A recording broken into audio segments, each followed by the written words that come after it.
Before I begin part 5 of our lecture entitled The Truth About Capitalism, I have a correction for part 4. In part 4, I stated that North Securities Company, owned by J.P. Morgan, was broken up. I meant to say that Northern Securities Company, owned by J.P. Morgan, was broken up. So remember, it's Northern Securities Company, owned by J.P. Morgan, that was broken up. Now let's get into part 5 of our lecture. Now, Merriam-Webster's online dictionary defines capitalist as, definition number 1, a person who has capital, especially invested in business. And this definition gives an example of this in the form of industrial capitalists. This definition is also defined broadly as a person of wealth, plutocrat.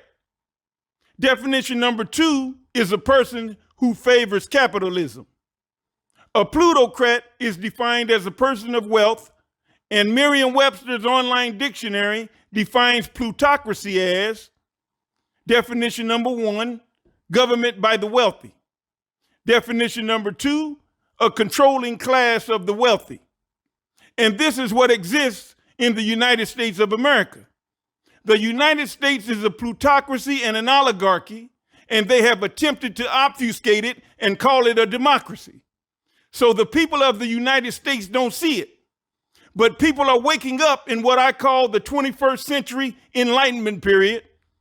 The people see the government corruption that exists, and they are ready for positive change.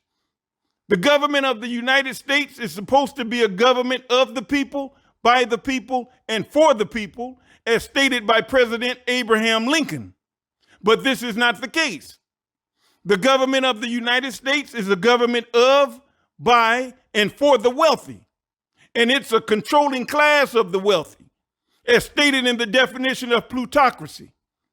The government of the United States is also an oligarchy, as you'll see shortly when we look at its definition. Big money special interests are controlling the political process and politics in general in the United States. Politicians exist who are bought and paid for by big money special interests. As a result, they vote yes on legislation in favor of big money special interests over the will of the poor and middle class people in the United States. Corporate lobbyists lobby Congress successfully to get legislation passed that will benefit them to the detriment of the poor and middle class people in the United States. Politicians pass tax cuts for the rich. As a result, campaign finance reform and lobby reform are a necessity. Merriam-Webster's online dictionary defines oligarch as a member or supporter of an oligarchy.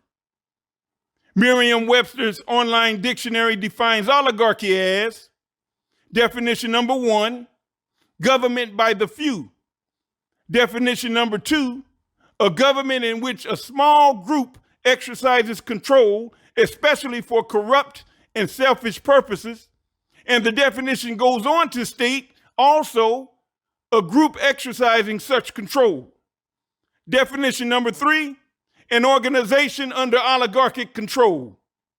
And this is also what exists in the United States of America.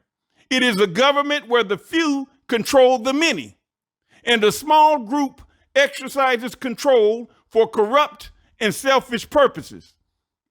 The government of the United States is an oligarchy, as a small group of the wealthy control the masses of poor and middle class people through the utilization of big money, with which they buy politicians who have been elected by poor and middle class people who make up the majority of the voting bloc.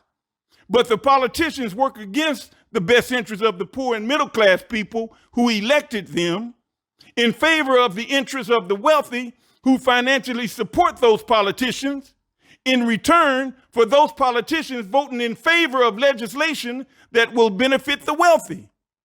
This is what is known as one hand washing the other politics, where big money is controlling the body politic through the means of obfuscation, making people think the United States is a democracy when in fact it is a plutocracy and an oligarchy.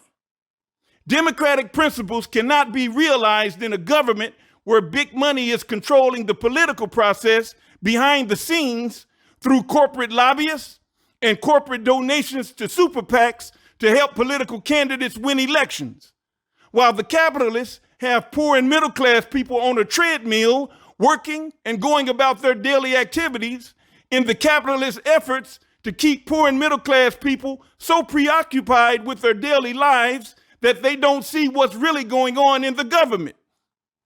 Now let's deal with some more truth about capitalism. Two fundamental facts are present in the economic system of capitalism: the exploitation and oppression of people. And it does not matter whether it's laissez-faire capitalism, which is also free market capitalism, or whether it's regulated capitalism. Exploitation and oppression exists, and this is a fact. Now, Merriam-Webster's online dictionary defines exploit as, definition number 1, to make productive use of. Definition number 2, to make use of meanly or unfairly for one's own advantage. Merriam-Webster's online dictionary defines oppress as, definition 1A, to crush or burden by abuse of power or authority. Now, these are the two definitions of two words that are present in the economic system of capitalism: the exploitation and oppression of people. And because of the fact that workers are exploited and oppressed by their employers, unions are a necessity, and the workers' right to organize is a necessity. The workers are used for the advantage of the capitalists, and the workers are crushed or burdened by the capitalist abuse of power and authority. As the workers provide the labor to produce the goods and provide the services, with multitudes of people working for low wages at non-union corporations, where they are not able to bargain with management for higher wages. And those same non-union corporations have their workers fearful of losing their jobs if they even speak about forming a union. As a result, the workers are used for the advantage of those corporations, and they are crushed or burdened by those corporations' abuse of power and authority. And remember, those corporations are owned and operated by capitalists. So remember, when you hear the word corporations, this also includes the word capitalists. We'll stop here for today, and we'll pick it up in the next video.